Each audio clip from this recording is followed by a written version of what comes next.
നമുക്ക് വാർത്തകളുടെ വിശദാംശങ്ങളിലേക്ക് കടക്കാം. ആദ്യം ശ്രീലങ്കയിലേക്ക് ഒന്ന് പോകണം. അവിടെ വലിയ ദുരിതം, വലിയ നാശം വിതച്ചാണ് ഡിറ്റ്വ ചുഴലിക്കാറ്റ് ആഞ്ഞടിച്ചത്. കനത്ത മഴയിലും വെള്ളപ്പൊക്കത്തിലും മരണം 100 കടന്നു എന്നാണ് ഏറ്റവും പുതിയ വിവരം. 2 ലക്ഷം പേരാണ് ദുരന്തം അനുഭവിക്കുന്നത് എന്നുള്ളതും ഏറെ പ്രയാസകരമായ ഒരു കാര്യമാണ്.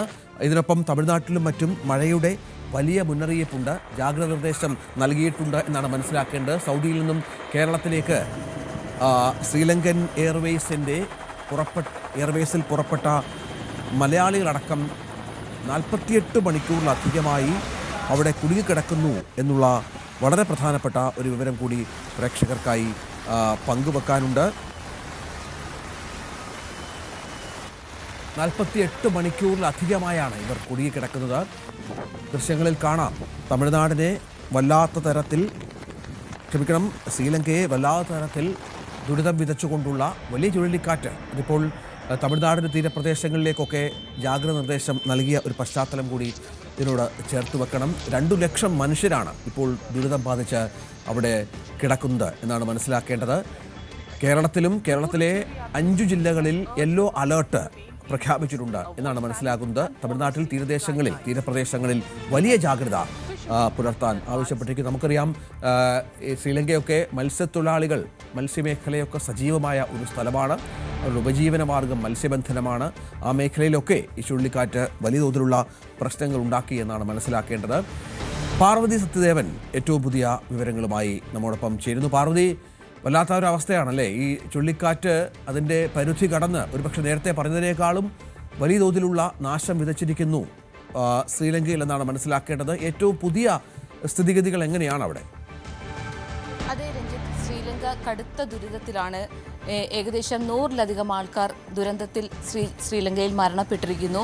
ഒപ്പം തന്നെ മണ്ണിടിച്ചിലും പ്രളയവും വലിയ നാശം വിതച്ചിട്ടുണ്ട്. നിരവധി ആളുകൾ മണ്ണിനടിയിലാണ്. വീടുകളും അടിസ്ഥാന സൗകര്യങ്ങളും അവർക്കില്ലാതായിരിക്കുന്നു. ശ്രീലങ്കൻ ഭരണകൂടം ഇവരെ പുനരധിവസിപ്പിക്കുന്നതിനും അല്ലെങ്കിൽ രക്ഷാപ്രവർത്തനത്തിനുമായി കിണഞ്ഞു പരിശ്രമിച്ചുകൊണ്ടിരിക്കുന്ന ഒരു സമയം കൂടിയാണ്. ഇതുവരെ മരിച്ചവരുടെ എണ്ണം 100 കടന്നുവെന്നാണ് മനസ്സിലാക്കാൻ കഴിയുന്നത്. ഒപ്പം മണ്ണിനടിയിലായി നിരവധി പേരെ കാണാതായിട്ടുണ്ട്. 2 ലക്ഷത്തിലേറെ പേരാണ് ശ്രീലങ്കയിൽ ചുഴലിക്കാറ്റ് മൂലം ദുരിതം അനുഭവിക്കുന്നത്. പ്രളയവും മണ്ണിടിച്ചിലും മൂലം ഈ രാജ്യം വിറങ്ങലിച്ചു നിൽക്കുകയാണ്. വീടുകളും അടിസ്ഥാന സൗകര്യങ്ങളുമില്ല. കെലാനി, അട്ടനഗലു നദികളിലെ ജലനിരപ്പ് കൂടി ഉയർന്നതോടെ നിരവധി പ്രദേശങ്ങൾ വെള്ളത്തിനടിയിലാണ്. കൊളംബോയും ഗംബഹകയും മോശം സ്ഥിതിയിലാണ്. ചുഴലിക്കാറ്റ് നിലവിൽ ശ്രീലങ്കയുടെ തീരത്തും അതിനോട് ചേർന്നുള്ള തെക്കൻ പടിഞ്ഞാറൻ ബംഗാൾ ഉൾക്കടലിലേക്കും നീങ്ങുന്നുവെന്നാണ് മനസ്സിലാക്കുന്നത്. നവംബർ 30, അതായത് നാളെ പുലർച്ചയോടുകൂടി തമിഴ്നാട്, തെക്കൻ ആന്ധ്ര തീരങ്ങളിലേക്ക് ചുഴലിക്കാറ്റ് എത്തുമെന്നും ചെന്നൈ ഉൾപ്പെടെയുള്ള 14 ജില്ലകളിൽ ഇതിനോടനുബന്ധിച്ച് ഓറഞ്ച് അലേർട്ടും പ്രഖ്യാപിച്ചിട്ടുണ്ട്. നവംബർ 30 പുലർച്ചയോടെ വടക്കൻ തമിഴ്നാട്, പുതുച്ചേരി, തെക്കൻ ആന്ധ്രാപ്രദേശ് തീരങ്ങളിലും ചുഴലിക്കാറ്റെത്തും. തെക്കൻ തമിഴ്നാട് തീരത്ത് കനത്ത ജാഗ്രതാ നിർദ്ദേശം നൽകിയിട്ടുണ്ട്. ഒപ്പം തന്നെ സംസ്ഥാനത്ത് 2 ദിവസം കൂടി മഴ തുടരുമെന്നും കാലാവസ്ഥാ നിരീക്ഷണ കേന്ദ്രം അറിയിച്ചിട്ടുണ്ട്. ചെന്നൈയിൽ നിന്ന് ശ്രീലങ്കയിലേക്കുള്ള വിമാന സർവീസുകൾ തടസ്സപ്പെട്ടു. റെയിൽ സർവീസുകളും താറുമാറായി. പലയിടത്തും വൈദ്യുതി മുടങ്ങിയിട്ടുണ്ട്. പോസ്റ്റുകളടക്കം കടപുഴകി, മരങ്ങൾ കടപുഴകി. ഇതൊക്കെ പുനഃസ്ഥാപിക്കാൻ തന്നെ ഏറെ സമയം വേണ്ടിവരും. തമിഴ്നാട്, ആന്ധ്രാപ്രദേശിലും മഴ മുന്നറിയിപ്പ് നൽകിയിട്ടുണ്ട്. തമിഴ്നാട്ടിലുടനീളം ജാഗ്രതാ നിർദ്ദേശം നൽകിയിട്ടുണ്ട്. തഞ്ചാവൂർ, തിരുവാരൂർ, നാഗപട്ടണം, മയിലാടുംതുറൈ എന്നിവയുൾപ്പെടെ നാളെ വരെ റെഡ് അലേർട്ട് പ്രഖ്യാപിച്ചിട്ടുണ്ട്. പുതുച്ചേരി തുറമുഖത്ത് 2ാം നമ്പർ ചുഴലിക്കാറ്റ് മുന്നറിയിപ്പ് സിഗ്നൽ നൽകിയിട്ടുണ്ട്.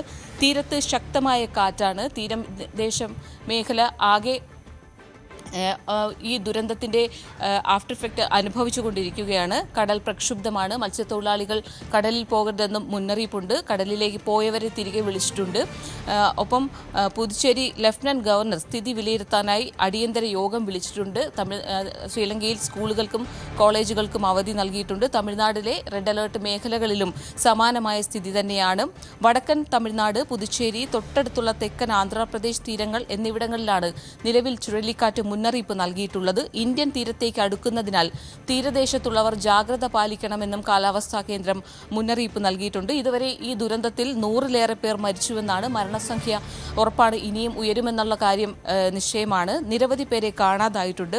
ആളുകളെ വീടും മറ്റും നഷ്ടപ്പെട്ട ആളുകളെ സ്കൂളുകളിലേക്കും മറ്റ് പൊതു ഷെൽട്ടറുകളിലേക്കും മാറ്റി പാർപ്പിച്ചിട്ടുണ്ട്. സ്കൂളുകൾ പൂർണ്ണമായും അടച്ചിട്ടുണ്ട്. ട്രെയിൻ സർവീസുകൾ നിർത്തിവെച്ചു. കൊളംബോ സ്റ്റോക്ക് എക്സ്ചേഞ്ച് നേരത്തെ തന്നെ വ്യാപാരം നിർത്തിവച്ചിരുന്നു.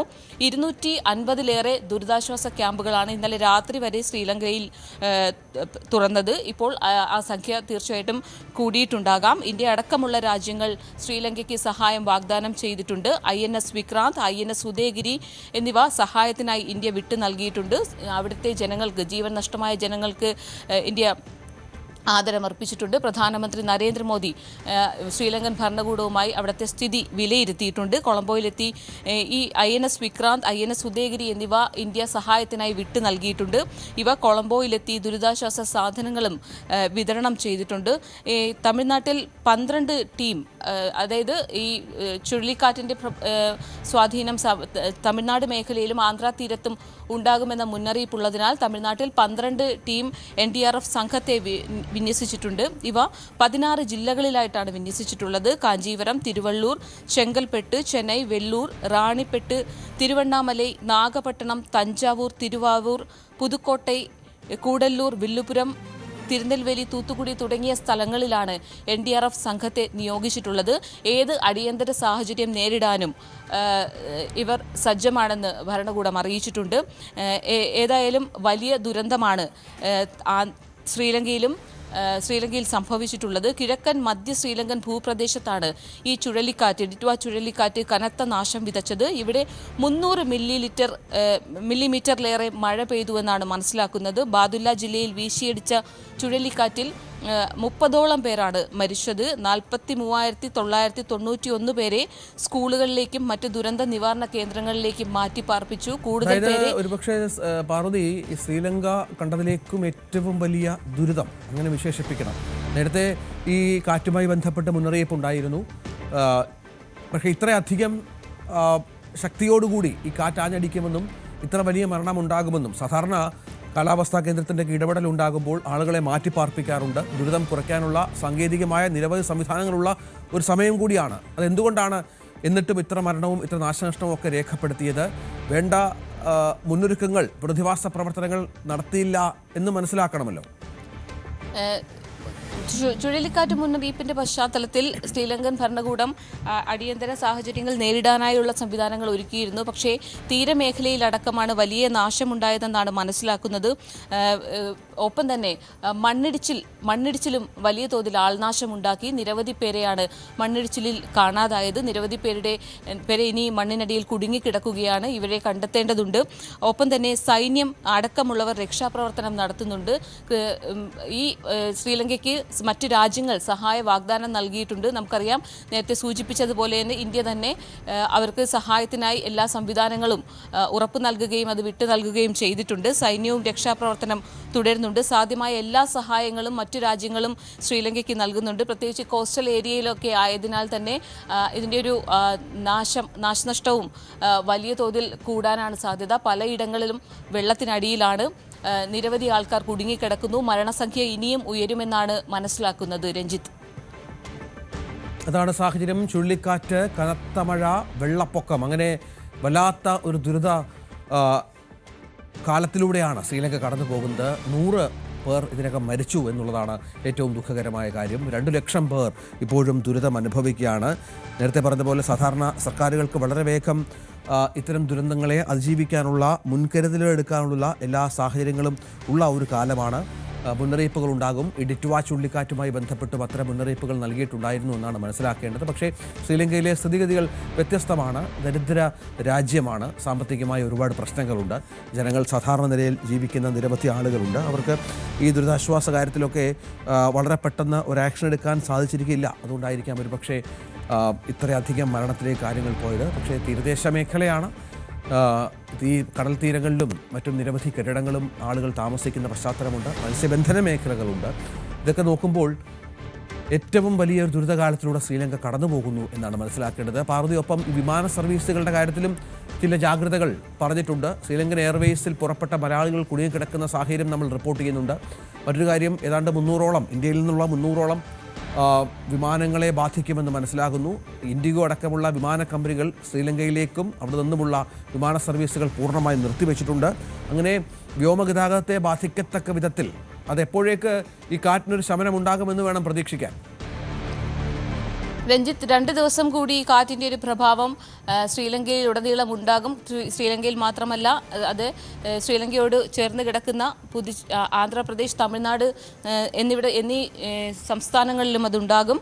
കഴിഞ്ഞ ദിവസം തന്നെ നമുക്കറിയാം, നിരവധി വിമാന സർവീസുകൾ ഡൈവേർട്ട് ചെയ്യുകയും റദ്ദാക്കുകയും ഒക്കെ ചെയ്തിരുന്നു. ഒപ്പം തന്നെ ട്രെയിൻ സർവീസുകളും നിർത്തിവെച്ചിട്ടുണ്ട്. ഇപ്പോൾ ട്രാക്കുകളിലടക്കം വെള്ളം കയറി പലയിടത്തും ഗതാഗതം താറുമാറായിട്ടുണ്ട്. റോഡിലും വലിയ വെള്ളക്കെട്ടാണ്. നമ്മൾ നേരത്തെ ദൃശ്യങ്ങളിൽ കണ്ടതുപോലെ തന്നെ ആളുകൾ സ്വയരക്ഷയ്ക്കായി, ജീവൻ രക്ഷിക്കാൻ വേണ്ടി തെങ്ങിന് മുകളിൽ ഒക്കെ കയറിയിരിക്കുന്ന കാഴ്ചയൊക്കെ അവിടെ നിന്ന് കാണാൻ സാധിക്കുന്നുണ്ട്. എയർഫോഴ്സ് അടക്കമുള്ളവർ സഹായത്തിനായി രംഗത്തുണ്ട്. അവർ ഇവരെ കുടുങ്ങിക്കിടക്കുന്ന ആളുകളെ രക്ഷിക്കുന്നുണ്ട്.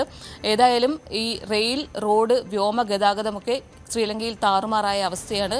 ഇനിയും സമയമെടുക്കും ഇവയൊക്കെ പുനഃസ്ഥാപിക്കാൻ. അതാണ് സാഹചര്യം. നമുക്ക് ഏറ്റവും പുതിയ അപ്ഡേഷൻ അനുസരിച്ച് സൗദിയിൽ നിന്ന് കേരളത്തിലേക്ക് ശ്രീലങ്കൻ എയർവേസിൽ പുറപ്പെട്ട മലയാളികളാണ് കുടുങ്ങിക്കിടക്കുന്നത്. 48 മണിക്കൂറിലധികമായി ഇവർ കൊളംബോ എയർപോർട്ടിൽ കുടുങ്ങിയ നിലയിലാണ്. നമുക്ക് ആ ചിത്രങ്ങളൊക്കെ കാണാം. ഭക്ഷണവും വെള്ളവും ഒക്കെ അവർക്ക് കൃത്യമായി ലഭിക്കുന്നില്ല എന്നുള്ള വിവരം കൂടിയുണ്ട്. ഇവരിൽ പലരും കരഞ്ഞ് നമ്മുടെ പ്രതിനിധി അപർണ കുറുപ്പുമായി സംസാരിച്ചിരുന്നു. അപർണ, ഇവർ പറയുന്നത് എന്താണ്? നമ്മൾ അവരെ ബന്ധപ്പെടാൻ ശ്രമിക്കുന്നുണ്ട്. വലിയ തോതിലുള്ള ദുരിതത്തിലാണ് ഇവരെന്ന് വേണം മനസ്സിലാക്കാൻ, അല്ലേ? രഞ്ജിത്ത്, 26-ാം തീയതി വൈകുന്നേരമാണ് പുറപ്പെട്ടിരിക്കുന്നത്. അതായത് ശ്രീലങ്കൻ എയർവേസ് റിയാദിൽ നിന്ന് തിരുവനന്തപുരത്തേക്ക് പുറപ്പെട്ട വിമാനത്തിൽ 60ഓളം മലയാളികൾ അടങ്ങുന്ന സംഘം, മലയാളികൾ കൂടുതലും മറ്റു ആൾക്കാരുണ്ട്, പക്ഷെ മലയാളികൾ തന്നെ 60-ലേറെ പേരുണ്ട്. അത്രയും പേര് 26-ാം തീയതിക്ക് പുറപ്പെട്ട വിമാനം 27-ാം തീയതി രാവിലെ ആണ് ശ്രീലങ്കയിൽ എത്തുന്നത്. ആ നിമിഷം തൊട്ട് ഇപ്പോൾ വരെ അവർ കൊളംബോയിൽ കുടുങ്ങിയ അവസ്ഥയാണ്. ഇവർ പറയുന്നത് റിയാദിൽ നിന്ന് പുറപ്പെട്ട സമയത്ത് ഏതെങ്കിലും തരത്തിൽ ഇങ്ങനെ ഒരു ക്ലൈമറ്റ് വിഷയം അറിയിച്ചിരുന്നെങ്കിൽ അല്ലെങ്കിൽ വിമാനം ക്യാൻസൽ ചെയ്യാമായിരുന്നു. അതുണ്ടായില്ല.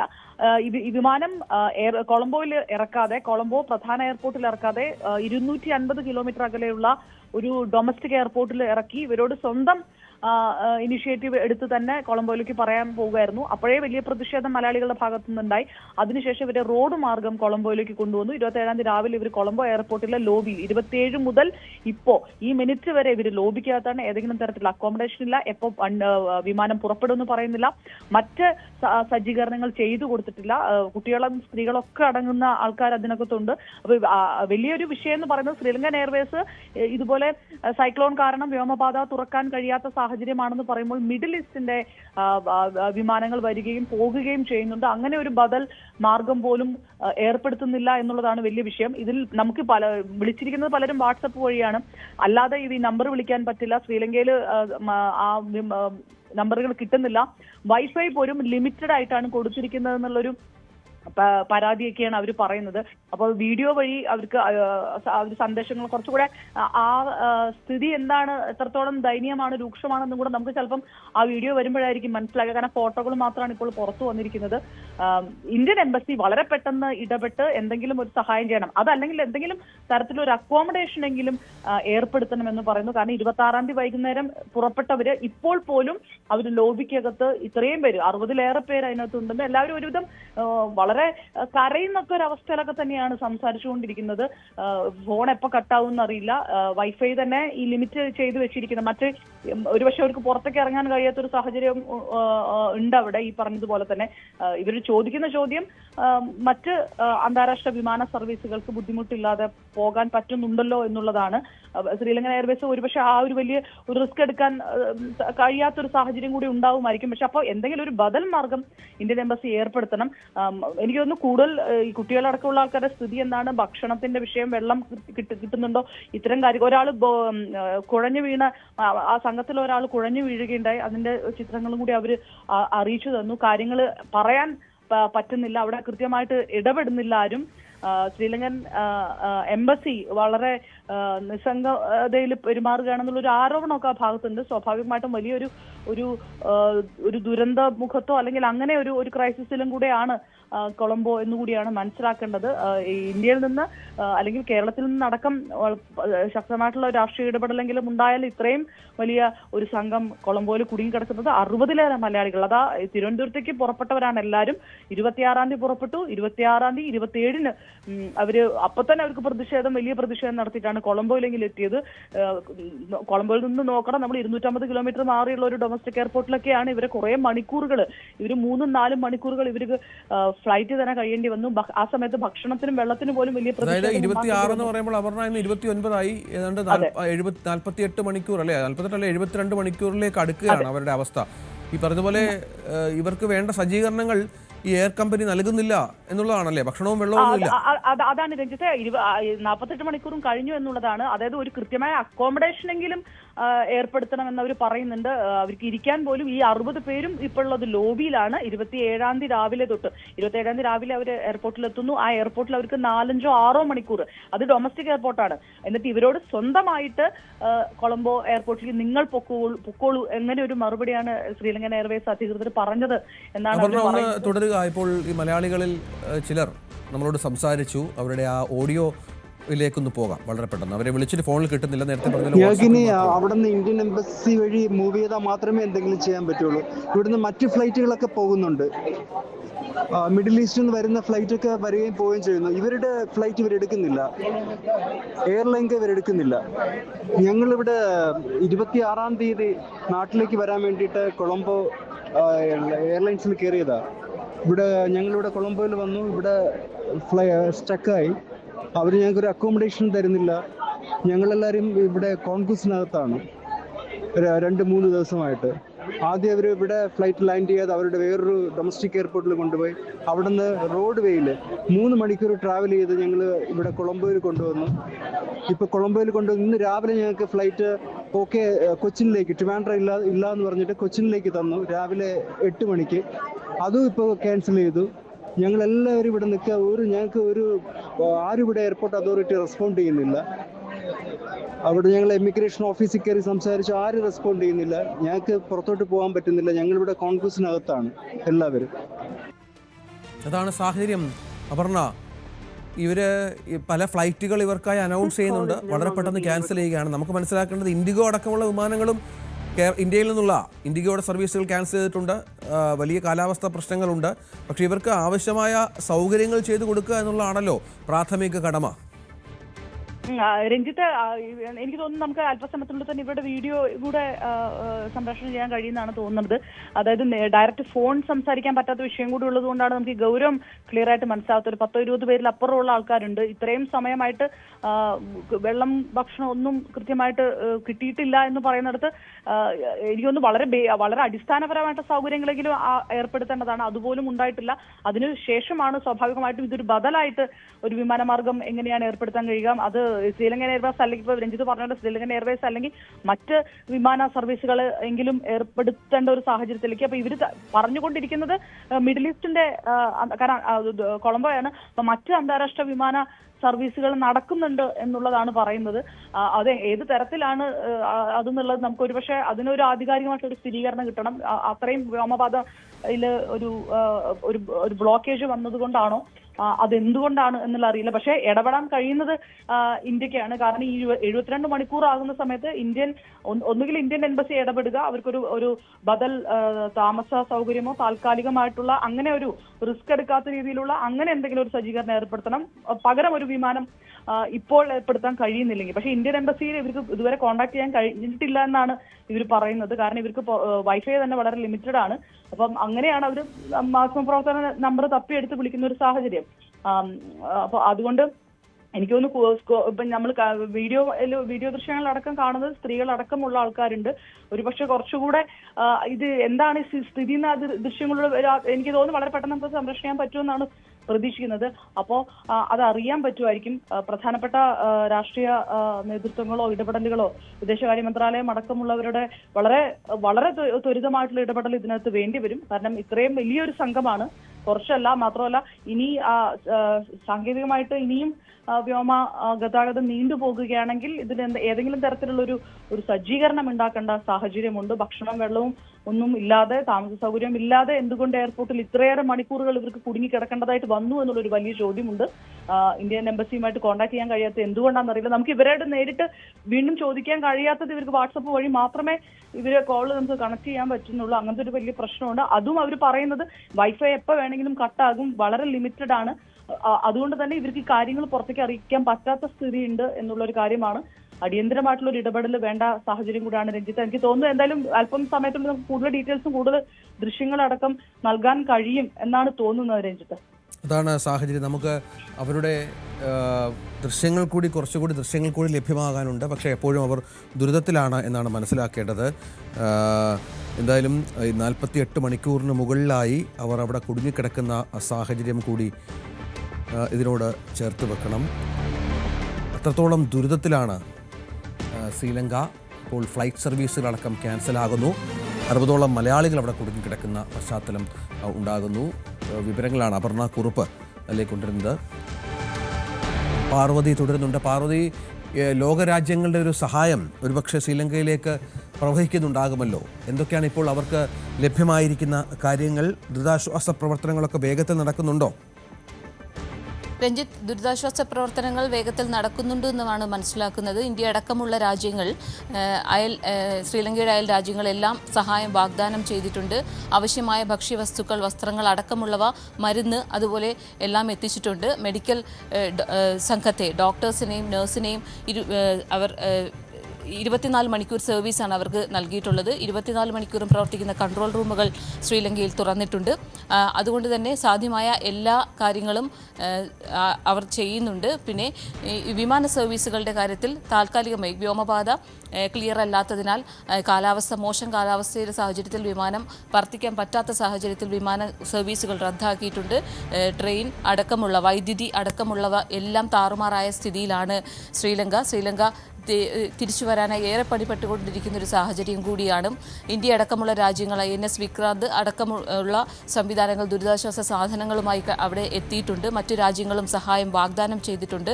ശ്രീലങ്കയെ എത്രയും വേഗം കരകയറ്റാൻ എല്ലാ ലോകരാജ്യങ്ങളെല്ലാം സഹായിക്കുന്ന സ്ഥിതിയുണ്ട് രഞ്ജിത്ത്. ലോകരാജ്യങ്ങളുടെ വലിയ സഹായം ശ്രീലങ്കയിലേക്ക് പ്രവഹിക്കുന്നുണ്ട്. ഇന്ത്യ അടക്കമുള്ള അയൽ രാജ്യങ്ങളും വലിയ തോതിൽ ശ്രീലങ്കയെ സഹായിക്കുന്നുണ്ട്. പക്ഷേ എപ്പോഴും ദുരിതം അവിടെ തുടരുകയാണ് എന്നാണ് മനസ്സിലാകുന്നതിനിടയിലാണ് നേരത്തെ അപർണ റിപ്പോർട്ട് ചെയ്ത 60ഓളം മലയാളികളുടെ ഒരു ദുരിതാവസ്ഥ. ഏറ്റവും പ്രധാനമായും അവരെ കൃത്യമായി അവർക്ക് സഹായങ്ങൾ എത്തേണ്ടതുണ്ട്. ഇന്ത്യൻ എംബസി ഇടപെടണമെന്നാണ് അവർ ആവശ്യപ്പെടുന്നത്. ശ്രീലങ്കൻ എയർവേസിൽ പുറപ്പെട്ട മലയാളികൾ അടങ്ങുന്ന സംഘമാണ് 48 മണിക്കൂർ, 48 ഇപ്പോൾ 60 മണിക്കൂറോളം ഒരുപക്ഷെ പിന്നിട്ട് കാണും, അത്രയധികം സമയമായി അവിടെ കുടുങ്ങിക്കിടക്കുന്നത്. അവർക്ക് ആവശ്യമായ സഹായം, ഭക്ഷണം, വെള്ളം ഒക്കെ ലഭിക്കേണ്ടതുണ്ട്. ഇത്രയധികം സമയം അവിടെ കിടക്കുക എന്ന് പറഞ്ഞാൽ അത് അവരെ സംബന്ധിച്ചിടത്തോളം ദുരിതപൂർണമായ കുറേ മണിക്കൂറുകൾ ഇപ്പോൾ കടന്നു പോയിരിക്കുന്നു എന്നാണ് മനസ്സിലാക്കേണ്ടത്. അവർക്ക് കൃത്യമായ സഹായങ്ങൾ ലഭിക്കുന്നില്ല എന്നുള്ള പരാതിയാണ് ഉയരുന്നത്. അതിൽ ഒരാൾ നമ്മളോട് സംസാരിച്ചിരുന്നു. അദ്ദേഹത്തിൻ്റെ വാക്കുകളിലേക്ക് ഒന്നുകൂടി പോകാം. ഞങ്ങൾക്കിനി അവിടെ നിന്ന് ഇന്ത്യൻ എംബസി വഴി മൂവ് ചെയ്താൽ മാത്രമേ എന്തെങ്കിലും ചെയ്യാൻ പറ്റുള്ളൂ. ഇവിടുന്ന് മറ്റ് ഫ്ലൈറ്റുകളൊക്കെ പോകുന്നുണ്ട്. മിഡിൽ ഈസ്റ്റിൽ നിന്ന് വരുന്ന ഫ്ലൈറ്റൊക്കെ വരികയും പോവുകയും ചെയ്യുന്നു. ഇവരുടെ ഫ്ലൈറ്റ് ഇവരെടുക്കുന്നില്ല, എയർലൈൻക്ക് ഇവരെടുക്കുന്നില്ല. ഞങ്ങളിവിടെ 26-ാം തീയതി നാട്ടിലേക്ക് വരാൻ വേണ്ടിയിട്ട് കൊളംബോ എയർലൈൻസിൽ കയറിയതാ. ഞങ്ങളിവിടെ കൊളംബോയിൽ വന്നു. ഇവിടെ സ്റ്റക്കായി. അവർ ഞങ്ങൾക്കൊരു അക്കോമഡേഷൻ തരുന്നില്ല. ഞങ്ങളെല്ലാവരും ഇവിടെ കോൺഗ്രസിനകത്താണ് 2-3 ദിവസമായിട്ട്. ആദ്യം അവർ ഇവിടെ ഫ്ലൈറ്റ് ലാൻഡ് ചെയ്യാതെ അവരുടെ വേറൊരു ഡൊമസ്റ്റിക് എയർപോർട്ടിൽ കൊണ്ടുപോയി അവിടുന്ന് റോഡ് വേയിൽ 3 മണിക്കൂർ ട്രാവൽ ചെയ്ത് ഞങ്ങൾ ഇവിടെ കൊളംബോയിൽ കൊണ്ടുവന്നു. ഇപ്പോൾ കൊളംബോയിൽ കൊണ്ടുവന്ന് ഇന്ന് രാവിലെ ഞങ്ങൾക്ക് ഫ്ലൈറ്റ് കൊച്ചിനിലേക്ക്, ട്രിവാൻഡ്രം ഇല്ല എന്ന് പറഞ്ഞിട്ട് കൊച്ചിനിലേക്ക് തന്നു രാവിലെ 8 മണിക്ക്. അതും ഇപ്പോൾ ക്യാൻസൽ ചെയ്തു. ഞങ്ങളെല്ലാവരും ഇവിടെ ഞങ്ങൾക്ക് ആരും ഇവിടെ എയർപോർട്ട് അതോറിറ്റി റെസ്പോണ്ട് ചെയ്യുന്നില്ല. അവിടെ ഞങ്ങൾ ഇമിഗ്രേഷൻ ഓഫീസിൽ കയറി സംസാരിച്ചു, ആരും റെസ്പോണ്ട് ചെയ്യുന്നില്ല. ഞങ്ങൾക്ക് പുറത്തോട്ട് പോകാൻ പറ്റുന്നില്ല. ഞങ്ങളിവിടെ കോൺഗ്രസിനകത്താണ് എല്ലാവരും. റിയാദിൽ നിന്നും കുവൈറ്റിൽ നിന്നും അങ്ങനെ പല ദേശത്തു നിന്നും കൊളംബോയിൽ സ്റ്റക്കായിട്ടിരിക്കുകയാണ്. 26-ാം തീയതി റിയാദിൽ നിന്ന് തന്നെ ഫ്ലൈറ്റിലേക്കായിരിക്കും കുവൈറ്റുകാരും പറഞ്ഞു അവിടെ നിന്ന് ഫ്ലൈറ്റിലേക്കായിരിക്കും. അങ്ങനെ ഫ്രൈഡേ രാവിലെ ഏർലി മോർണിംഗിൽ കൊളംബോയിൽ റീച്ച് ചെയ്യേണ്ടതായ ഫ്ലൈറ്റ് സൈക്ലോണിന്റെ വീക്ഷണങ്ങളുടെ കാരണത്താൽ വേറെ മട്ടല എന്ന് പറയുന്ന എയർപോർട്ടിലെത്തുകയും അവിടെ 3 മണിക്കൂറോളം റിയാദിൽ നിന്നുള്ള ഫ്ലൈറ്റുകാർ ആ ഫ്ലൈറ്റിനകത്ത് തന്നെ കുടുങ്ങിക്കിടക്കുകയായിരുന്നു. ഞങ്ങളെ പുറത്തിറക്കിയിട്ടില്ല. ഏകദേശം 9:30 ലാൻഡ് ചെയ്ത ഫ്ലൈറ്റ് 12:30 ആയപ്പോൾ ആൾക്കാരായി ഞങ്ങളെ എല്ലാം വെളിയിലിറക്കുകയും ഞങ്ങൾക്ക് ഒരു എയർപോർട്ടിനകത്ത് തൽക്കാലം ഞങ്ങളെ അക്കോമഡേറ്റ് ചെയ്ത് ഒരു ബ്രേക്ക്ഫാസ്റ്റ് തന്നു. അത് കഴിഞ്ഞ ശേഷം അവർ പറഞ്ഞത് ബൈ റോഡ് നിങ്ങൾ കൊളംബോയിൽ പോകണം, അതിനുള്ള അറേഞ്ച്മെന്റ് അവർ ചെയ്ത് തരുന്നു. അത് ഞങ്ങൾ പലരും അത് റിഫ്യൂസ് ചെയ്ത് എന്നിട്ട് സൈക്ലോണുള്ള റീസൺ കൊണ്ട് ലാൻഡ് ചെയ്ത് ഞങ്ങൾ എങ്ങനെ ബൈ റോഡിൽ സഞ്ചരിക്കും, എന്തെങ്കിലും റോഡിൽ അവർക്ക് വന്നു കഴിഞ്ഞാൽ അവർ അതിൻ്റെതായ റെസ്പോൺസിബിലിറ്റി എടുക്കുമോ എന്നുള്ള കാര്യം ഞങ്ങൾക്കറിയില്ല. അതിനുള്ള റെസ്പോൺസിബിൾ ആയിട്ടുള്ള ആൾക്കാരും ഞങ്ങൾക്ക് ഇൻഫർമേഷൻ തരുന്നതുമില്ല. അവിടെ നിന്നും ഞങ്ങൾ ബൈ റോഡിൽ ഞങ്ങളുടെ ഓൺ റിസ്കിൽ അവരുടെ തന്നെ വാഹനത്തിൽ കൊളംബോയിൽ ഏകദേശം വൈകിട്ട് 8 മണിയോടുകൂടെ എത്തി. പലരും അത് കഴിഞ്ഞ് വന്നവരുണ്ട്. ബൈ റോഡിലും പലവിധമായ ബുദ്ധിമുട്ടുകൾ ഞങ്ങൾക്ക് അനുഭവപ്പെട്ടെങ്കിലും കൊളംബോ എയർപോർട്ടിൽ ഏകദേശം ഞങ്ങളുടെ വാഹനം 8 മണിക്ക് എത്തുകയും അവിടെ ഞങ്ങൾക്ക് അവർ പറഞ്ഞത് സാറ്റർഡേ രാവിലെ 8 മണിക്കുള്ള ട്രിവാൻഡ്രത്താണ് ഞങ്ങളുടെ ടിക്കറ്റ്. എങ്കിലും അവർ പറഞ്ഞു കൊച്ചിയിലേക്കുള്ള ടിക്കറ്റ് തരാമെന്ന്. ഞങ്ങളെല്ലാം എങ്കിലും ചെയ്തു. കൊച്ചിയിലേക്കുള്ള ബോർഡിംഗ് പാസ് തന്ന് ഞങ്ങളുടെ ലഗേജ് എല്ലാം വീണ്ടും അകത്ത് അവർ ആക്കുകയും ചെയ്ത് ഞങ്ങളിവിടെ വെയിറ്റ് ചെയ്യുകയാണ്. അത് കഴിഞ്ഞ ഒരു ഇൻഫർമേഷൻ തന്നില്ല. ഏകദേശം രാവിലെ 2 മണിയായി ഞങ്ങളുടെ കൂടെ ഉള്ളവർ ചില ആൾക്കാർക്ക് ചില മെസ്സേജുകൾ വന്നു. അതായത് രാവിലെ 8 മണിക്കുള്ള ഫ്ലൈറ്റ് ക്യാൻസൽ ആകുമെന്ന് പറഞ്ഞു.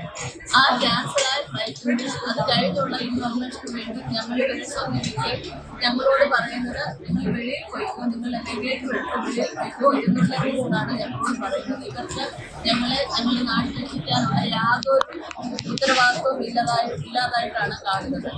ഈ കാര്യത്തിൽ ഞങ്ങൾ ഏകദേശം ഒരു 50-60ഓളം പേർക്ക് ആൾക്കാർ ഇതിനകത്തുണ്ട്. ഞങ്ങൾക്ക് ഞങ്ങളുടേതായ പ്രാഥമിക ആവശ്യങ്ങൾ പോലും നിർവഹിക്കാൻ കഴിയാത്ത രീതിയിൽ ബുദ്ധിമുട്ടുകയാണ്. ചുരുങ്ങിയ ലീവുകൾക്കായിട്ട് നാട്ടിൽ പോകുന്ന ഞങ്ങളും അങ്ങനെ പലവിധമായ റീസണുകളിൽ വന്നാൽ ഞങ്ങൾക്ക് യാതൊരു വിധമായ ആനുകൂല്യമോ ഉത്തരവാദപ്പെട്ട ആൾക്കാരുടെ ഇൻഫർമേഷനോ ഫ്ലൈറ്റിന്റെ അവസ്ഥകളോ ഒന്നും ഞങ്ങളെ അറിയിക്കുന്നതായിട്ട് ഇല്ല. ദയവ് ചെയ്ത് ഞങ്ങളുടെ ഈ ആവശ്യം ഭരണാധികാരികളിൽ എത്തിക്കുന്നു. ഞങ്ങൾക്ക് വേണ്ട നടപടികൾ ചെയ്തു തരണം, സഹായങ്ങൾ ചെയ്തു തരണമെന്ന് അഭ്യർത്ഥിക്കുന്നു. ഞങ്ങളോടെല്ലാവരും പെട്ടി കിടക്കുന്ന അവസ്ഥയിലാണ്. ആർക്കും ഇനിയും എത്താൻ പറ്റാത്ത രീതിയിൽ നിൽക്കുകയാണ്. ഒരു അധികാരികളോ ആരോ ഒന്നിനും ഉത്തരവാദിത്തപ്പെട്ട ആരും ഇവിടെ ഒന്നിനും ഇതിന് ബന്ധപ്പെട്ട് ഇങ്ങോട്ട് മറുപടി പറയുന്നില്ല. ഞങ്ങളെല്ലാവരും പെട്ടി കിടക്കുന്ന അവസ്ഥയിൽ എന്ത് തീരുമാനം എടുക്കണമെന്ന് ആർക്കും അറിയാൻ അവസ്ഥയിൽ 60ഓളം മലയാളികളാണ് കുടുങ്ങിക്കിടക്കുന്നത്. ഇന്ത്യൻ എംബസി ഇടപെടണമെന്നാണ് ഇവരുടെ ആവശ്യം. സംസ്ഥാനത്തും മഴയ്ക്ക് സാധ്യതയുണ്ട്. 5 ജില്ലകളിൽ യെല്ലോ അലേർട്ട് പ്രഖ്യാപിച്ചു. പത്തനംതിട്ട, ഇടുക്കി, പാലക്കാട്, മലപ്പുറം, വയനാട് ജില്ലകളിലാണ് യെല്ലോ അലേർട്ട്. ശക്തമായ കാറ്റിനും സാധ്യത ഉണ്ട്.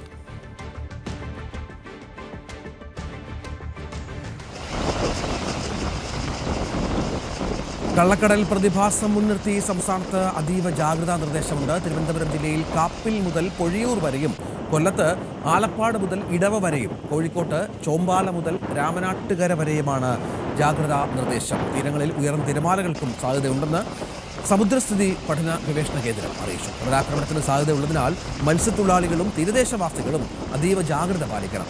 അപകട മേഖലയിൽ നിന്ന് ജനങ്ങൾ മാറി താമസിക്കാനും നിർദ്ദേശമുണ്ട്. ഒരിടവേളയ്ക്ക് ശേഷം തിരിച്ചു വരാം.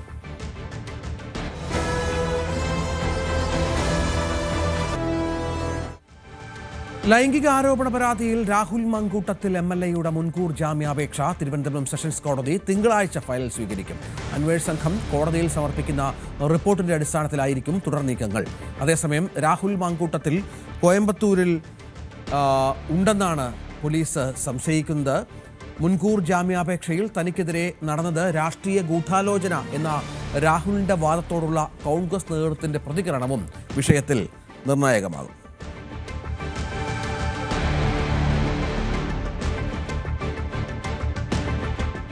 കർണാടകയിൽ ചില രാഷ്ട്രീയ നീക്കങ്ങൾ നടക്കുന്നുണ്ട്. കോൺഗ്രസിൽ പ്രതിസന്ധിയുണ്ട് എന്ന് വേണം മനസ്സിലാക്കാൻ. കാരണം മുഖ്യമന്ത്രി സ്ഥാനം വേണമെന്ന ആവശ്യം DK ശിവകുമാറും അദ്ദേഹവുമായി ബന്ധപ്പെട്ടവർ ഉന്നയിച്ചു തുടങ്ങിയിരിക്കുന്നു.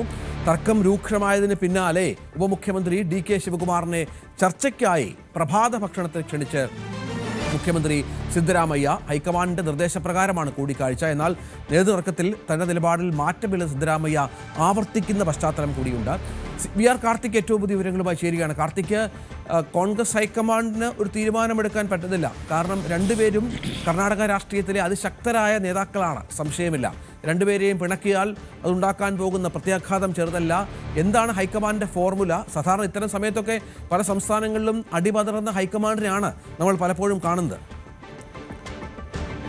രഞ്ജിത്ത്, സമാനതകളില്ലാത്ത പ്രതിസന്ധിയാണ് കർണാടക കോൺഗ്രസിൽ കഴിഞ്ഞ 2 ആഴ്ചയായി ഉടലെടുത്തിരുന്നത്. അതിനൊരു പരിഹാരം ഇന്നുണ്ടാകുമോ എന്നതാണ് ഏവരും ഉറ്റുനോക്കുന്നത്.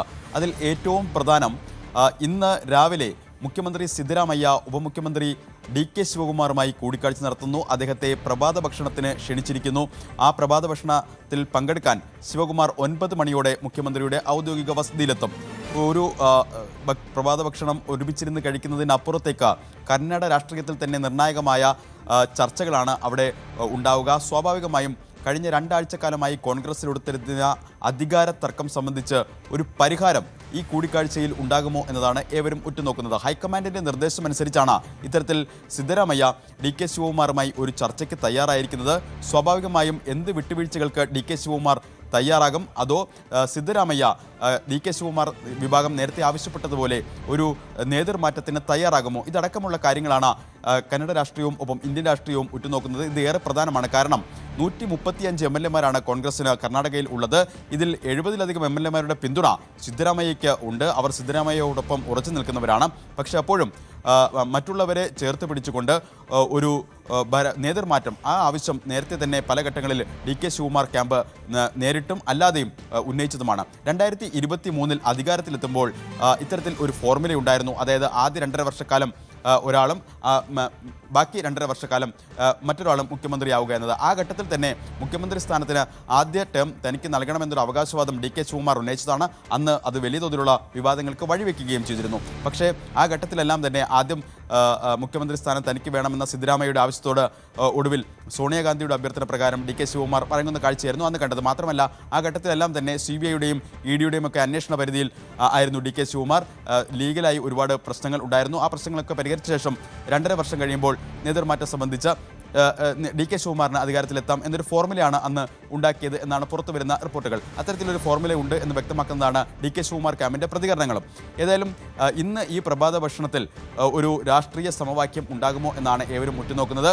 എന്ത് വിട്ടുവീഴ്ചകൾക്കും DK ശിവകുമാർ തയ്യാറാണ് എന്ന് നേരത്തെ തന്നെ പല റിപ്പോർട്ടുകളും ഉണ്ടായിരുന്നു. പക്ഷേ മുഖ്യമന്ത്രി പദം വിട്ടുകൊടുത്തുകൊണ്ടുള്ള ഒരു വിട്ടുവീഴ്ചയ്ക്ക് ഇല്ല എന്നും എല്ലാ ഘട്ടത്തിലും DK ശിവകുമാർ ക്യാമ്പ് വ്യക്തമാക്കിയിരുന്നു. നേരത്തെ മല്ലികാർജ്ജുൻ ഖർഗെയുമായി അടക്കമുള്ള ചർച്ചകളിൽ മല്ലികാർജ്ജുൻ ഖർഗെയുടെ മകനെ ഉപമുഖ്യമന്ത്രിയാക്കിക്കൊണ്ടുള്ള ഒരു ഫോർമുല അടക്കം അംഗീകരിക്കുന്ന രീതിയിലേക്ക് ഒരു ഘട്ടത്തിൽ ചർച്ചകൾ വന്നിരുന്നു. എന്തായാലും ഉപമുഖ്യമന്ത്രി പദം ഒന്നിലധികം പേർക്ക് നൽകിക്കൊണ്ട് അത്തരത്തിൽ എന്ത് തരം ഫോർമുലകൾക്കും താൻ തയ്യാറാണ്. പക്ഷേ മുഖ്യമന്ത്രി പദം വേണം എന്നൊരു നിലപാടിൽ ഉറച്ചു നിൽക്കുകയാണ് DK ശിവകുമാർ വിഭാഗം. അവിടെയാണ് ഇന്നലെ സോണിയാഗാന്ധിയുടെ നേരത്തെ പ്രധാനമന്ത്രി സ്ഥാനം ത്യജിച്ചതുമായി ബന്ധപ്പെട്ടുള്ള പ്രസ്താവനയൊക്കെ DK ശിവകുമാറിന്റെ ഭാഗത്തുനിന്നുണ്ടായത്. അതെന്തിൻ്റെയെങ്കിലും സൂചനയായി കാണുന്നുണ്ടോ കാർത്തിക്? കാരണം മുഖ്യമന്ത്രി സ്ഥാനം ഒരുപക്ഷെ ആ നിലപാടിൽ നിന്ന് അല്പമൊന്ന് പിന്നോട്ട് പോകുന്നു എന്ന് കാണാൻ സാധിക്കുമോ?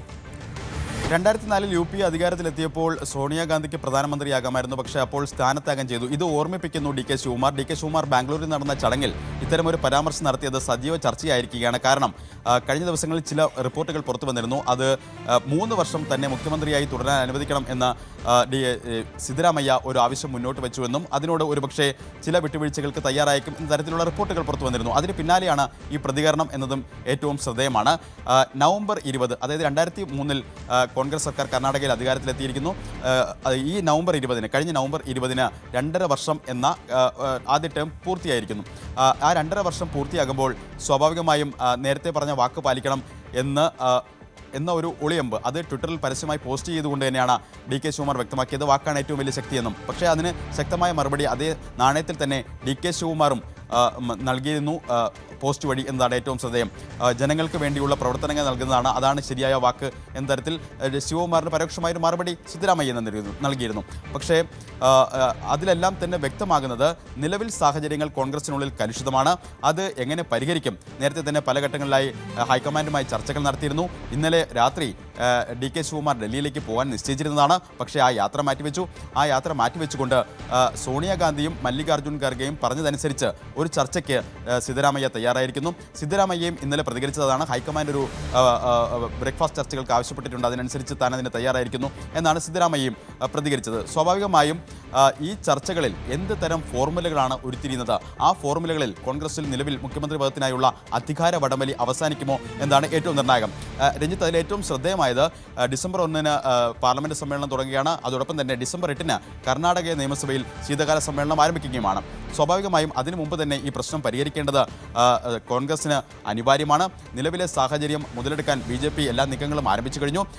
അവിശ്വാസ പ്രമേയം അടക്കം കൊണ്ടുവരുന്ന കാര്യങ്ങളടക്കം BJP ക്യാമ്പിൽ സജീവ ചർച്ചയാണ്. മാത്രമല്ല, കഴിഞ്ഞ ദിവസം ഈ സിദ്ധരാമയ്യ അനുകൂലികളുടെ ഒരു വാദമെന്ന് പറയുന്നത് എന്താണ്, ഒരു BJP അനുകൂല നിലപാട് ഉണ്ടാകുന്നു ഇതുമായി ബന്ധപ്പെട്ട് DK ശിവകുമാറിന്റെ ഭാഗത്തു നിന്ന് എന്നൊക്കെയാണ്. അത്തരം ചില നീക്കങ്ങൾ സ്വാഭാവികമായി BJP നടത്തും. കാരണം നമുക്കറിയാം ദക്ഷിണേന്ത്യയിൽ കോൺഗ്രസിന് അധികാരമുള്ള ഒരു 2 സംസ്ഥാനങ്ങളിൽ ഒന്നാണ്. BJPയുടെയും ശക്തി കേന്ദ്രമാണ്. BJPയിൽ നിന്ന് കോൺഗ്രസ് ഭരണം പിടിക്കുകയായിരുന്നു. അവിടെ DK ശിവകുമാർ അവർക്ക് നല്ലൊരു ക്യാച്ചാണ്. അതിനുള്ള സാധ്യതകൾ എന്തെങ്കിലും ഉണ്ടോ? അത്തരം നീക്കങ്ങളുണ്ടോ കാർത്തിക്? സ്വാഭാവികമായും സമ്മർദ്ദതന്ത്രങ്ങൾ അത്തരത്തിൽ DK ശിവകുമാർ ക്യാമ്പിൻ്റെ ഭാഗത്തു നിന്നുണ്ടാകാം. പക്ഷെ അപ്പോഴും പ്രതീക്ഷ നൽകുന്നത് നേരത്തെ പല ഘട്ടങ്ങളിലും വിട്ടുവീഴ്ചകൾക്ക് DK ശിവകുമാർ തയ്യാറായിരുന്നു എന്നാണ്. പക്ഷേ അപ്പോഴും PCC പ്രസിഡന്റ് അടക്കം PCC പ്രസിഡന്റ് ഉപമുഖ്യമന്ത്രി പദം ഇതെല്ലാം വാങ്ങിക്കൊണ്ടാണ് ഒരു വിട്ടുവീഴ്ചകൾക്ക് തയ്യാറായത്. പക്ഷേ ഈ ഘട്ടത്തിൽ അത്തരമൊരു വിട്ടുവീഴ്ചകൾക്ക് തയ്യാറാകുമോ എന്നത് കണ്ടു തന്നെ അറിയണം. പക്ഷേ ശിവകുമാർ ക്യാമ്പിനെതിരെ സിദ്ധരാമയ്യ പക്ഷം പ്രധാനമായി ഉന്നയിക്കുന്നത് ഇതുപോലെയൊരു മൃദു സമീപനമാണ്. നേരത്തെ നമുക്കറിയാം കർണാടക നിയമസഭയിലടക്കം ഗണഗീതം പാടിക്കൊണ്ടുള്ള DK ശിവകുമാറിൻ്റെ പ്രസംഗമുണ്ടായിരുന്നു. അതൊരു വലിയ വിവാദമാവുകയും ചെയ്തു. അത് BJP വലിയ തരത്തിൽ ആയുധമാക്കുകയും ചെയ്തു. അങ്ങനെ പല ഘട്ടങ്ങളിലും ഒരു മൃദു സമീപനം സ്വീകരിക്കുന്ന തരത്തിൽ DK ശിവകുമാറിൻ്റെ ഭാഗത്തു നിന്നുള്ള പെരുമാറ്റങ്ങൾ വ്യാഖ്യാനിക്കപ്പെട്ടു. അത് ശക്തമായ ആയുധമാക്കി സിദ്ധരാമയ്യ പക്ഷം ഉപയോഗിക്കുകയും ചെയ്തു. അതടക്കമുള്ള കാര്യങ്ങൾ ചൂണ്ടിക്കാട്ടിക്കൊണ്ടാണ് ഇപ്പോഴും ഹൈക്കമാൻഡിന് മുന്നിൽ സിദ്ധരാമയ്യ അദ്ദേഹത്തെ അനുകൂലിക്കുന്നവരും എത്തുന്നത് എന്നതാണ് ഏറ്റവും ശ്രദ്ധേയം. സ്വാഭാവികമായും ആ വിമർശനങ്ങളെല്ലാം ഉണ്ട്. ആ വിമർശനങ്ങൾ മറികടന്നുകൊണ്ട് ആ വിമർശനങ്ങൾ ആ അർത്ഥത്തിൽ ഹൈക്കമാൻഡ് കണക്കിലെടുക്കുമോ അതോ അത് പരിഗണിച്ചുകൊണ്ടുള്ള തീരുമാനമുണ്ടാകുമോ എന്നതൊക്കെ വരും മണിക്കൂറുകളിൽ തന്നെ കണ്ടറിയണം. എന്തായാലും 2023 അധികാരത്തിലെത്തുമ്പോൾ ആ 6 നേതാക്കൾ, അതായത് KC വേണുഗോപാൽ, സുർജേവാല അടക്കമുള്ള 6 നേതാക്കൾ ഹൈക്കമാൻഡ് അടച്ചിട്ട മുറിയിൽ ഇത്തരത്തിൽ 6 നേതാക്കൾ ഒരു ചർച്ച നടത്തിയിരുന്നു. ആ ചർച്ചയിൽ ഒരു ഫോർമുല ഉരുത്തിരിഞ്ഞു. ആ ഫോർമുലയിൽ മുഖ്യമന്ത്രി പദം പങ്കിടുക എന്നുള്ളതാണ്. 2.5 വർഷം സിദ്ധരാമയ്യ, അതിനുശേഷം 2.5 വർഷം DK ശിവകുമാർ. ആ വാക്ക് പാലിക്കണം എന്ന നിലപാടിൽ തന്നെയാണ് DK ശിവകുമാർ പക്ഷം ഇപ്പോഴും ഉള്ളതെന്നാണ് മനസ്സിലാക്കുന്നത്. പക്ഷേ കഴിഞ്ഞ ദിവസത്തെ പ്രതികരണങ്ങൾ അനുസരിച്ച് ഒരു പക്ഷേ സിദ്ധരാമയ്യയ്ക്ക് 3 വർഷത്തെ കാലാവധി തേക്കാൻ ഒരു വിട്ടുവീഴ്ചകൾക്ക് DK ശിവകുമാർ ക്യാമ്പ് തയ്യാറാകുമോ എന്ന് വരും മണിക്കൂറുകളിൽ അറിയാം. അതാണ് സാഹചര്യം. ഏതായാലും നമുക്ക് കാത്തിരുന്ന് കാണാം കർണാടകയിലെ പ്രതിസന്ധി കോൺഗ്രസിന് പരിഹരിക്കാനാകുമോ എന്നത്. ഇടുക്കി വണ്ണപ്പുറത്ത് LDF സ്ഥാനാർത്ഥിക്കെതിരെ പരാതി. 13ാം വാർഡ് LDF സ്ഥാനാർത്ഥി ലിജോ ജോസഫിനെതിരെയാണ് അംഗനവാടി വർക്കർ പരാതി നൽകിയത്. അസഭ്യം പറഞ്ഞുവെന്നാണ് പരാതി. സംഭവത്തിൽ അംഗനവാടി ഹെൽപ്പർ നബീസ പോലീസിൽ പരാതി നൽകി. എനിക്ക് ഞാൻ വോട്ട് ചെയ്യുന്നത് എന്റെ ഇതല്ല, ഞാൻ ആർക്ക് വോട്ട് ചെയ്യണം എന്നുള്ളത് ഞാൻ എന്നെ പേടിപ്പിക്കൊന്നും വേണ്ട. എന്തിനാണ് ഞാൻ ചോദിക്കണേ? നീ വെള്ളം അടിച്ചിട്ട് വന്നെങ്കിൽ നിന്റെ വയറ്റിൽ കിടന്നാൽ മതി. അല്ല നീ വെള്ളം അടിച്ചിട്ടുണ്ടെങ്കിൽ നിന്റെ വയറ്റിൽ കിടന്നാൽ മതി. എന്നെ അവിടെ കയറ്റി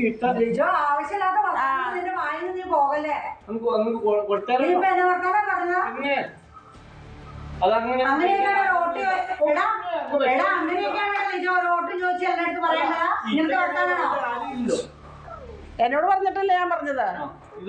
എന്റെ നിങ്ങളുടെ വോട്ടും വേണ്ട, ഒന്നും വേണ്ടത്. എന്നാ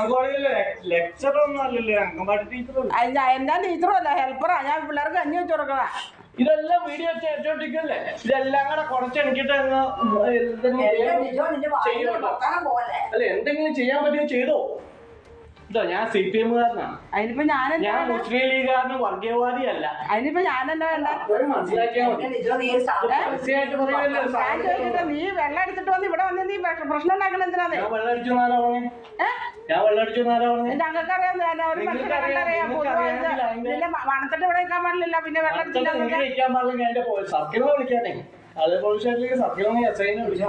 വിളിച്ചു കഴിഞ്ഞാൽ അവര് വരാതെയൊന്നും ഇരിക്കില്ല. ഇതാണ് സംഭവിച്ചത്. മറ്റൊരു വാർത്തയിലേക്ക് കൂടി പോകണം. യൂത്ത് ലീഗ് പ്രവർത്തകനായിരുന്ന ഓട്ടോ ഡ്രൈവർ മനാഫിന്റെ കൊലപാതകത്തിൽ ശിക്ഷാവിധി ഇന്ന് പ്രഖ്യാപിക്കും. മഞ്ചേരി അഡീഷണൽ ജില്ലാ സെഷൻസ് കോടതിയാണ് വിധി പറയുക. കേസിൽ 1-ാം പ്രതി മാലങ്ങാടൻ ഷഫീഖ് കുറ്റക്കാരനാണെന്ന് കോടതി കണ്ടെത്തിയിരുന്നു. മുനമ്പം ഭൂസമര സമിതി നാളെ സമരം അവസാനിപ്പിക്കും. ഭൂമി പോക്കുവരവ് ചെയ്യാൻ സർക്കാർ ഹെൽപ്പ് ഡെസ്ക് തുറക്കാമെന്ന് ഉറപ്പ് നൽകിയിരുന്നു. ഇതേ തുടർന്നാണ് പ്രതിഷേധം അവസാനിപ്പിക്കുന്നത്. നിയമമന്ത്രിയും MLA-യും അടങ്ങുന്ന സംഘം നാളെ ഉച്ചയ്ക്ക് സമരപ്പന്തലിലെത്തും. ഇതുവരെ 250ഓളം കുടുംബങ്ങളാണ് 2 വില്ലേജുകളിലായി കരമടച്ചത്. ശബരിമലയിലേക്ക് ഒന്ന് പോകണം. മഴയെ വകവെക്കാതെ ശബരിമലയിൽ തീർത്ഥാടക പ്രവാഹം. ഇന്നലെ 90,000 ഭക്തർ മല ചവിട്ടി. രാവിലെ 6 മണി വരെ 14,000-ഓളം പേർ വെർച്വൽ ക്യൂ വഴി പമ്പയിൽ നിന്ന് പ്രവേശിച്ചു. സജീവ് C. വാര്യർ വിവരങ്ങൾ പങ്കുവെക്കുന്നുണ്ട്. സജീവ്, 1 ലക്ഷത്തിനടുത്ത് അല്ലേ, പലപ്പോഴും 1 ലക്ഷം കടക്കുന്നുണ്ട് ശബരിമലയിലേക്ക് എത്തുന്ന ഭക്തജനങ്ങളുടെ എണ്ണം. സജീവ് കൂടെയൊക്കെ ചൂടിയാണ് നിൽക്കുന്നത്. ശക്തമായ മഴയുണ്ട്. മഴ പക്ഷേ ഭക്തരുടെ വരവിനെ ബാധിക്കുന്നില്ല എന്നാണ്.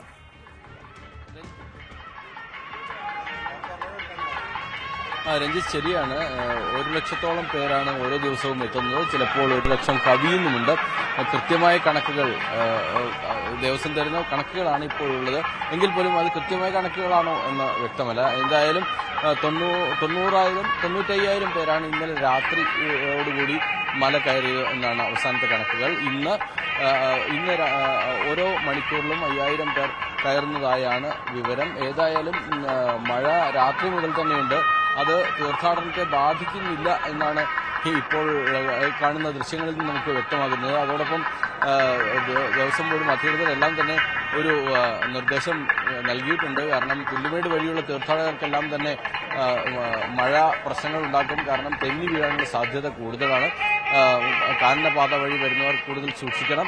അതോടൊപ്പം തന്നെ കരിമലയും നീലിമലയും എല്ലാം കയറി എത്തുന്നവർക്കും ഇതുപോലെ കുത്തനെയുള്ള ചെങ്കുത്തായ കയറ്റങ്ങൾ കയറുമ്പോൾ തെന്നി വീഴാനുള്ള സാധ്യതയുണ്ട്. അതെല്ലാം തന്നെ ശ്രദ്ധിക്കണമെന്ന നിർദ്ദേശങ്ങളെല്ലാം തന്നെയുണ്ട്. ഒപ്പം തന്നെ തീർത്ഥാടകർക്ക് വേണ്ട സൗകര്യങ്ങൾ ഒരുക്കാനും ശ്രമമുണ്ട്. പക്ഷെ പല സ്ഥലങ്ങളിൽ നമുക്ക് അറിയാം, ഷെൽട്ടറുകൾ ഉണ്ടാകില്ല. അവിടെയൊന്നും കയറി നിൽക്കാനുള്ള മാർഗമൊന്നും ഇല്ല. അതുകൊണ്ട് തന്നെ തീർത്ഥാടകർ മഴ നനഞ്ഞു തന്നെയാണ് വരുന്നത്. മഴ വകവയ്ക്കാതെ തീർത്ഥാടകർ ശബരിമലയിലേക്ക് എത്തുന്ന കാഴ്ചയാണ് നമുക്കുള്ളത്. ഇപ്പോൾ ഉഷപൂജ ആണ്. ഉഷപൂജയ്ക്ക് നട അടച്ചിരിക്കുന്ന സമയമാണ്. ഉഷപൂജ കഴിഞ്ഞ് നട തുറക്കുമ്പോഴേക്കും വീണ്ടും ദർശനം പുനരാരംഭിക്കും. 7 കൂടിയാണ് നട അടച്ചത്. അതോടൊപ്പം അടുത്ത ചൊവ്വാഴ്ച അന്നദാനത്തിന് പ്രത്യേക സൗകര്യങ്ങൾ ഒരുക്കിയിട്ടുണ്ട്. കേരളീയ സദ്യ നൽകുക എന്നുള്ള നിർദ്ദേശമുണ്ട്. അത്തരത്തിൽ കേരളീയ സദ്യ നൽകാനുള്ള തീരുമാനം ഇപ്പോൾ എടുത്തിട്ടുണ്ട്. ഒപ്പം തന്നെ ദേവസ്വം ബോർഡ് യോഗം ഇക്കാര്യത്തിൽ ഒരു അവലോകനം കൂടി നടത്തിയ ശേഷം അക്കാര്യം നടപ്പിലാക്കും എന്നാണ് കഴിഞ്ഞ ദിവസം ദേവസ്വം പ്രസിഡന്റ് K. ജയകുമാർ നമ്മോട് പറഞ്ഞത്.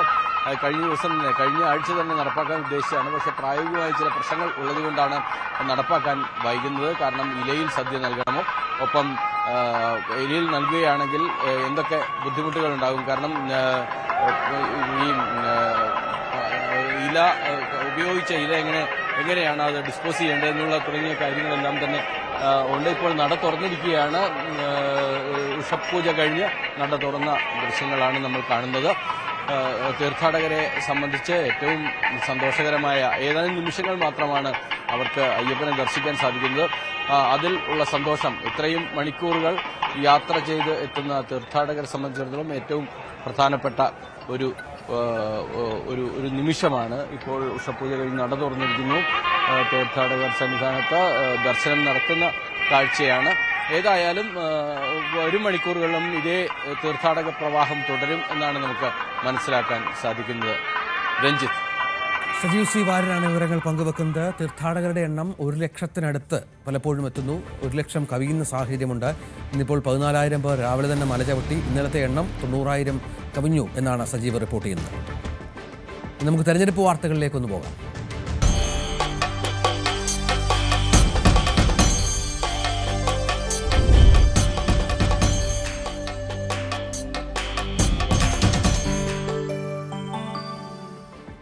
തദ്ദേശ തെരഞ്ഞെടുപ്പിൽ വിജയിക്കാൻ പല അടവുകളും എടുത്ത് പ്രചരണത്തിൽ സജീവമാകുന്ന സ്ഥാനാർത്ഥികളെ നമ്മൾ കണ്ടിട്ടുണ്ട്. എന്നാൽ എതിർ സ്ഥാനാർത്ഥികളുടെ പ്രചാരണത്തിലും ഭാഗമാകുന്ന ഒരാളുണ്ടെന്ന് പറഞ്ഞാൽ വിശ്വസിക്കാനാകുമോ? അങ്ങനെ ഒരാളാണ് ഇടുക്കി നെടുങ്കണ്ടം പഞ്ചായത്തിൽ 4-ാം വാർഡിൽ ജനവിധി തേടുന്ന BJP സ്ഥാനാർത്ഥി ഗ്രീഷ്മ രാജേഷ്.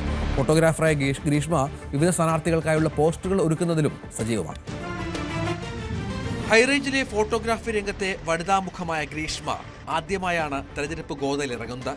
ഇപ്രാവശ്യം ഒരു മാറ്റം ഞാൻ കൂടെ ഉണ്ടായിരിക്കും. ആ കാര്യത്തിൽ ഒരു വാക്ക് വ്യത്യാസം ഉണ്ടാവില്ല.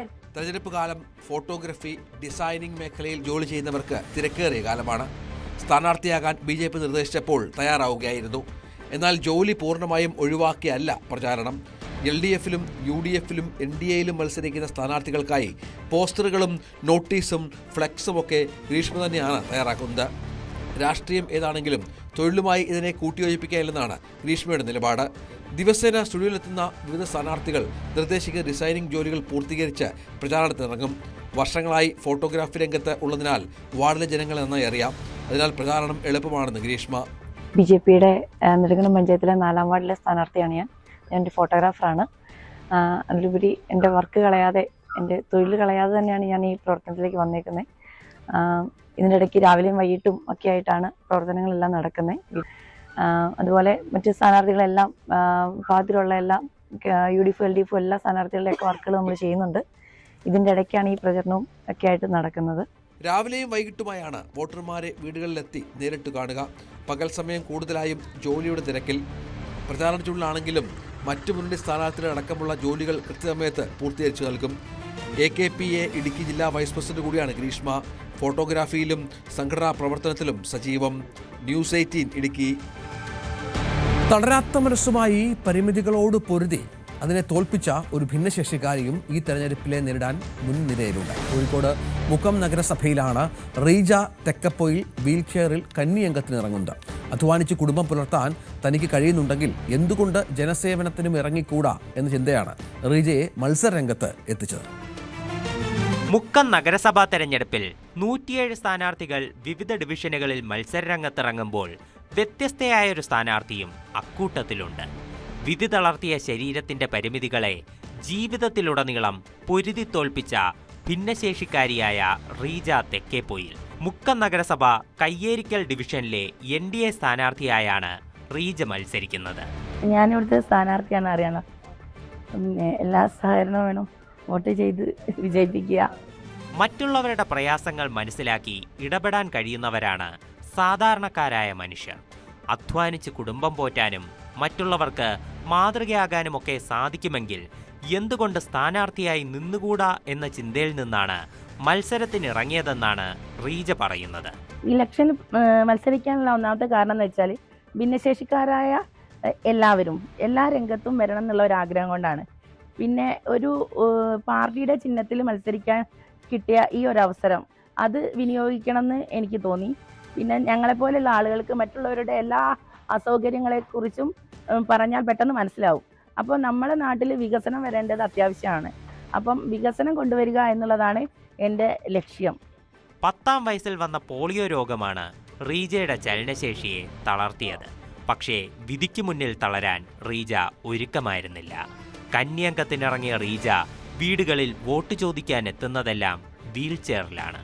മണാഞ്ചേരിയിൽ തയ്യൽ കട നടത്തിയാണ് റീജ കുടുംബം പുലർത്തുന്നത്.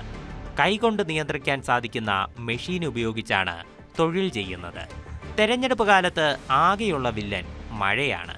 എന്നാൽ ദൂരെ സ്ഥലങ്ങളിൽ പോയി വോട്ട് ചോദിക്കാൻ സഹായമായി സുഹൃത്തുക്കളും റീജയ്ക്കൊപ്പമുണ്ട്. News 18 കോഴിക്കോട്. മലപ്പുറം നിലമ്പൂർ എടക്കരയിൽ വൻ ലഹരി മരുന്ന് വേട്ട. കോഴിക്കോട് സ്വദേശികളായ ഷഫീഖ്, സുബീന എന്നിവർ പിടിയിലായി. 74.6 ഗ്രാം ഹാഷിഷ് ഓയിലും 39.6 ഗ്രാം MDMAയും പിടിച്ചു. സുബീനയുടെ കാലിൽ കെട്ടിവെച്ചായിരുന്നു ലഹരി വസ്തുക്കൾ കടത്താൻ ശ്രമിച്ചത്.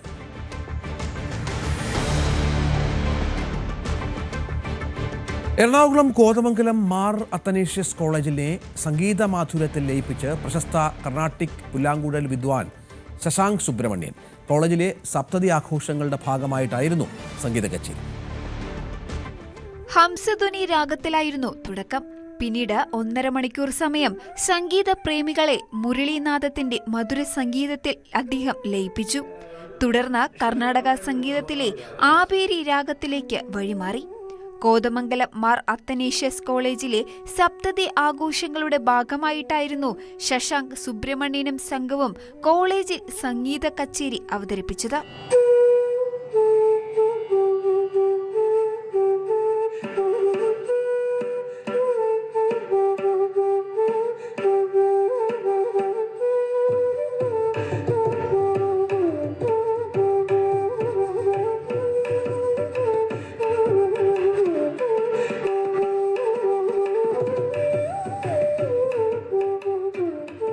MA കോളേജും society for the promotion of Indian classical music and culture amongst യൂത്തുമായി സഹകരിച്ചായിരുന്നു പരിപാടി സംഘടിപ്പിച്ചത്.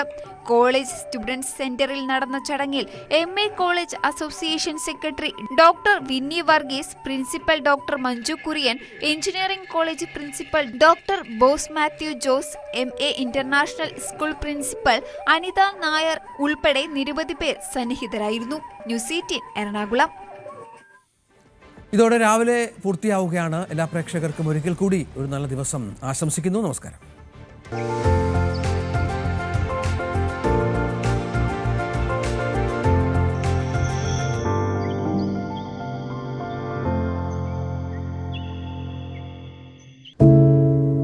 ഒരു മാധ്യമ പ്രവർത്തക എന്ന നിലയ്ക്ക് ഇപ്പോൾ ഏറ്റവും കൂടുതൽ കൈകാര്യം ചെയ്യേണ്ടി വരുന്നത് ലഹരിയുമായി ബന്ധപ്പെട്ട വാർത്തകൾ.